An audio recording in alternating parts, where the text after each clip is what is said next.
hukuman mati atau seumur hidup terhadap Pak Ede, dan Pak Ede harus mendapatkan keadilan. Komisi 3 menyerukan perlakuan yang adil terhadap Pak Ede, seorang ayah yang membunuh F, pelaku kekerasan seksual kepada anaknya di Pariaman, Sumatera Barat. Kami sangat berempati pada Pak Ede. Walaupun perbuatan membunuh tidak dapat dibenarkan, tapi harus juga didalami situasi yang menyebabkan Pak Ede melakukan pembunuhan, yaitu situasi yang terguncang mengetahui anaknya menjadi korban kekerasan seksual selama bertahun-tahun oleh F. Bahkan, jika nanti terbukti Pak Ede melakukan pembelaan terpaksa yang melampaui batas yang langsung disebabkan keguncangan jiwa yang hebat, maka berdasarkan pasal 43 KUHP baru, terhadap Pak Ede tidak dapat dikenakan pidana. Setidaknya terhadap Pak Ede tidak dapat dikenakan hukuman mati atau penjara seumur hidup, sebagaimana banyak digosipkan, dirumorkan. Karena berdasarkan pasal 54 KUHP, dalam penjatuhan hukuman harus dipertimbangkan motif dan tujuan pidana dan sikap batin pelaku tindak pidana.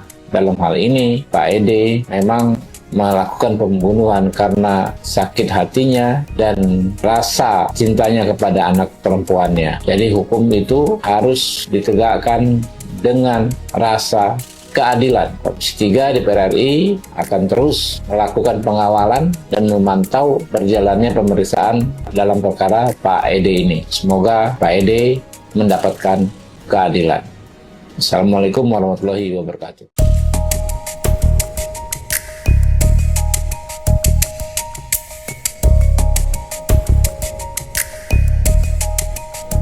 Tolak hukuman mati atau seumur hidup terhadap Pak Ede, dan Pak Ede harus mendapatkan keadilan. Komisi 3 menyerukan perlakuan yang adil terhadap Pak Ede, seorang ayah yang membunuh F, pelaku kekerasan seksual kepada anaknya di Pariaman, Sumatera Barat. Kami sangat berempati pada Pak Ede. Walaupun perbuatan membunuh tidak dapat dibenarkan, tapi harus juga didalami situasi yang menyebabkan Pak Ede melakukan pembunuhan, yaitu situasi yang terguncang mengetahui anaknya menjadi korban kekerasan seksual selama bertahun-tahun oleh F. Bahkan, jika nanti terbukti Pak Ede melakukan pembelaan terpaksa yang melampaui batas yang langsung disebabkan keguncangan jiwa yang hebat, maka berdasarkan pasal 43 KUHP baru, terhadap Pak Ede tidak dapat dikenakan pidana. Setidaknya terhadap Pak Ede tidak dapat dikenakan hukuman mati atau penjara seumur hidup, sebagaimana banyak digosipkan,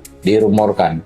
Karena berdasarkan pasal 54 KUHP, dalam penjatuhan hukuman harus dipertimbangkan motif dan tujuan pidana dan sikap batin pelaku tindak pidana. Dalam hal ini, Pak Ede memang melakukan pembunuhan karena sakit hatinya dan rasa cintanya kepada anak perempuannya. Jadi hukum itu harus ditegakkan dengan rasa keadilan. Komisi 3 DPR RI akan terus melakukan pengawalan dan memantau berjalannya pemeriksaan dalam perkara Pak Ede ini. Semoga Pak Ede mendapatkan keadilan. Assalamualaikum warahmatullahi wabarakatuh.